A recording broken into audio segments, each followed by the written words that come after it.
दोस्तों, भोले भंडारी। आज दिनांक 14 जुलाई 2021 है। यह हमारा पहला संभाषण है। आज की देववाणी, जनवाणी, मंगलवाणी सुबह के कोई 6 बजे हैं। ईश्वर मेरे सामने खड़ा है। दोस्तों सुनिए आज का छोटा सा संभाषण वीडियो।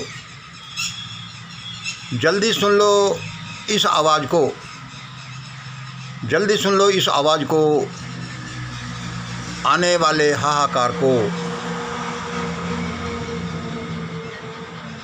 भविष्य के उसी मुकाम पर फोर्सफुली रोक दो और कह दो कि वापस भविष्य में ही विलीन हो जा।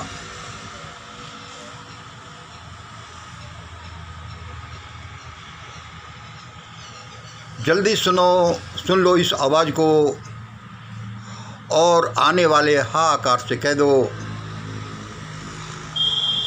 भविष्य के उसी मुकाम पर फोर्सफुली उसे रोक दो और कह दो कि वापस भविष्य में ही विलीन हो जा।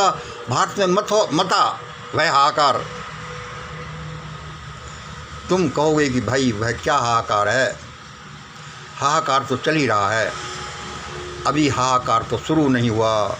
ये जो हम देखते हैं ये तो उस हाहाकार की एक आहट है।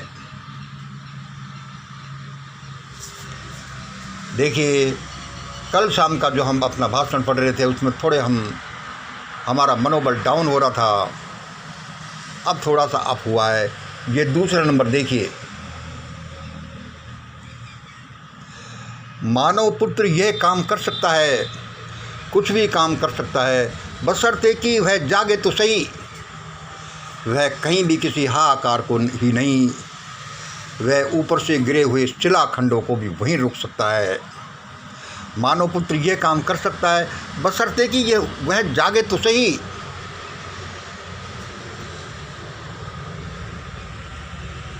God made man in his own image. क्यों वह काम कर सकता है?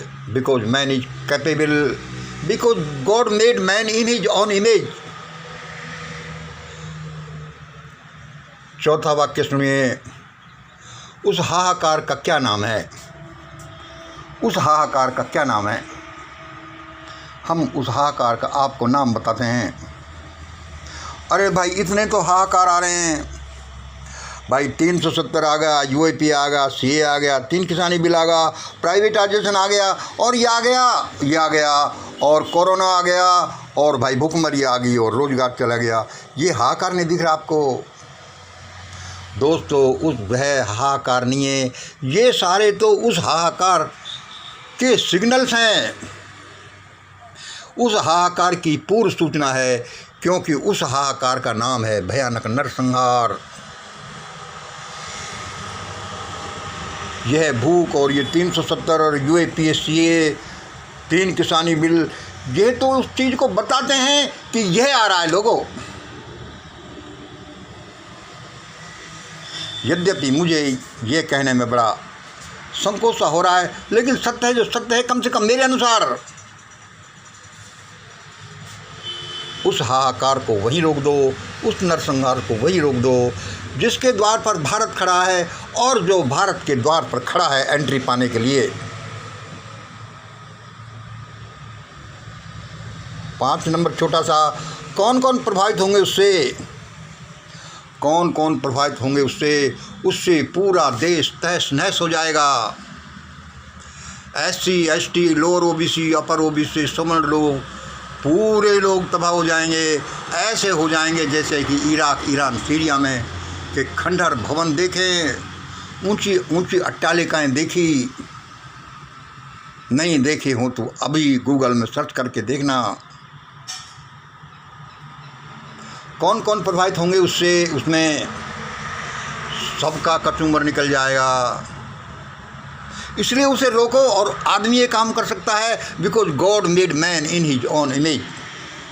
भाई तो रोको ना, इसमें कौन सा बड़ा रोड़ा है? 6 नंबर देखिए भाई, कौन सा बड़ा रोड़ा है इसमें?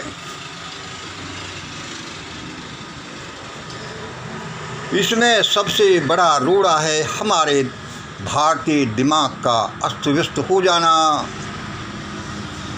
हमारे इंडियन माइंड का तबाह हो जाना, अशिक्षा की वजह से और सब फाइनेंस की वजह से, बहुत की वजह से भारत के टोटल माइंड का स्पॉइल हो जाना, खराब हो जाना। भारतीयों को ये सूझता ही नहीं कि क्या करें। जब तक कि सामने लपटे नहीं आ जाएं। और रोड़ा देखिए, भारतीय, हम किसी की बुराई नहीं कर रहे, लेकिन भारतीय समाज में जो प्रिविलेज लोग हैं, जो पैसे वाले लोग हैं, ये जो पैसे वाले लोग हैं, प्रिविलेज लोग हैं, जो सत्ताधारी लोग हैं, उनके दिमाग पर तो कई तरह की पागलपन की परतें चढ़ी हुई हैं। धन की, सत्ता की, समर्थन की, हजारों साल के रूलिंग की। उनको ये पता ही नहीं चलता कि ये दुनिया किस चीज़ का नाम है। और ये सारे लोग जो अपर ग्रुप से आते हैं, इनको ये पता नहीं कि अब क्या होगा। अरे ये कोई हमारे साथ थोड़ी होगा। We have money, we have power, we have shiksha, we have our locations at a better place. अरे हमारे पास सारी चीज़ें, ये भूख, ये चीज़, ये रेप, ये चीज़ कोई हमको प्रोवाइड थोड़ी करेगी। ये हमारा, वह हमारा, वह हमारा, हम प्रोवाइड नहीं हो जाने वाले। इनको पता नहीं है कि सारा तहस नहस हो जाए और मेरी हो जाएगा। और मेरी कैलकुलेशन तो ये कहती है कि ये तहस नहस ऊपर से ही ज़्यादा होगा। इसलिए सबको यह सबसे बड़ा रोड़ा है। इसलिए इसमें सबको संभलने की ज़रूरत है। इसीलिए मैं किसान आंदोलन में जाने की सोच रहा हूँ। मेरे पास इतना समय नहीं, इतना बड़ा आदमी भी नहीं कि मैं किसान आंदोलन में जाऊँ, उससे क्या हो जाएगा। लेकिन अपना जो निमित्त काम है उसको करना है। वहाँ 370 यूएपीए, सीए, किसानी बिल, प्राइवेटाइजेशन, इनके लिए नहीं जा रहा। वह मैं जाता हूँ, जाने की सोचता हूँ आने वाले भयानक नरसंहार को रोकने के लिए, कि भगवान कोई रास्ता निकाल ही दे। क्योंकि मुझे भविष्य बहुत बार सामने खड़ा हुआ दिखता है। उसकी एक्टिविटीज, वो चलचित्र की तरह मुझे दिखता है। ईश्वर मुझे दिखाता है। मैं ऐसे ही नहीं चिल्लाता सुबह खड़ा होकर के। और यह संसार बड़े डिवाइन रूल्स के अनुसार चलता है। कुछ भी क्यों होता है, चाहे वह फिजिकल वर्ल्ड में हो, मेंटल वर्ल्ड में हो, स्पिरिचुअल वर्ल्ड में हो, मैटेरियल साइंसेज में हो, मानसिक विज्ञान में हो, उसके कोई डेफिनेट रूल्स रेगुलेशंस हैं कि ऐसे होगा।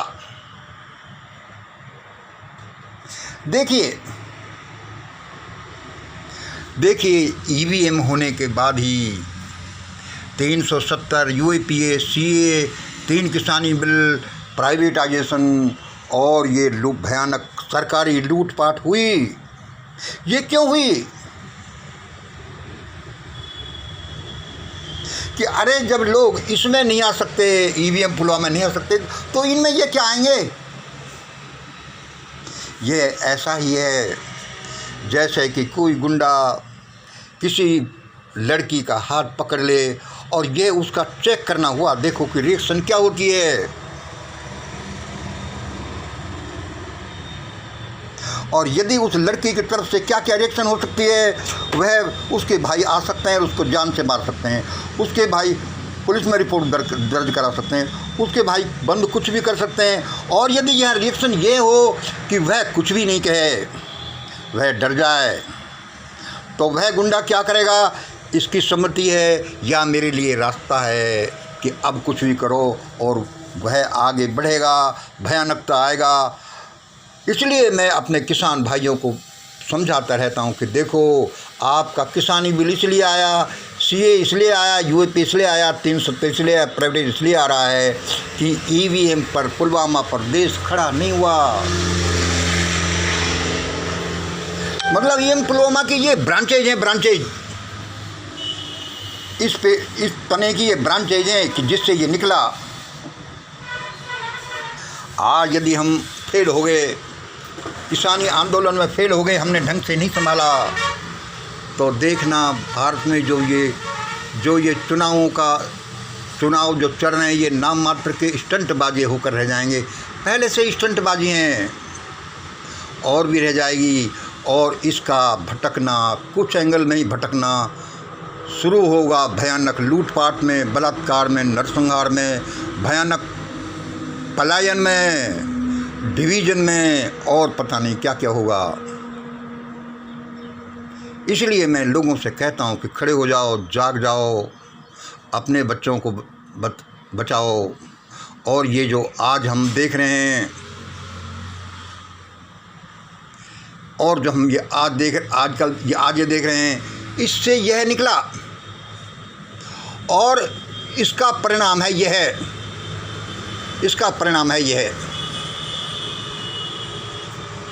एक चीज़ से दूसरी चीज़ निकलती जाती है कि ऐसा हो गया तो फिर ऐसा भी हो गया, फिर ऐसा होगा तो ऐसा भी होगा। मैं तो मेरा काम कर रहा हूँ, लेकिन भारत बड़े भयानक दौर से गुजर रहा है और इससे भटकने का मतलब है कि कोई सेफ नहीं बचेगा। कहाँ के ये 10% थैली वाले हो, या ये लाठी वाले हो, या ज़मीन वाले हो, या गरीब लोग हों, या लोअर ओबीसी हो, सारे तबाह हो जाएंगे।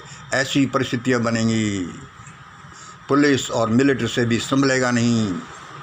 हज़ारों जगह ऐसा हुआ है, सैकड़ों जगह दुनिया में ऐसा हुआ है।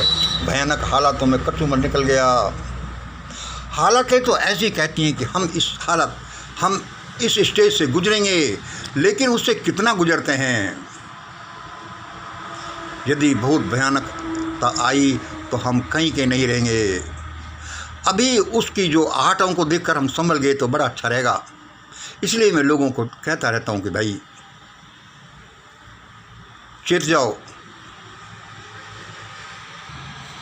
अभी मैं नेशनल दस्तक पर एक वीडियो सुन रहा था शंभू कुमार का।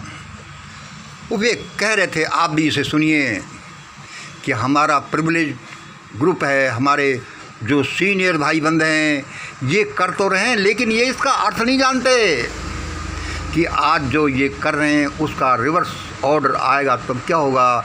ये बेचारे भी अनजाने लोग हैं, ये बेचारे भी अज्ञानी लोग हैं। चलो थोड़ा सा उस वीडियो को सुनिए, क्योंकि जो समय बदलेगा तब ये लोग भी कैसा करेंगे। सुनो। चौंकाने वाली और खतरनाक बात उन्होंने कही, खैर उस पर बात करूंगा।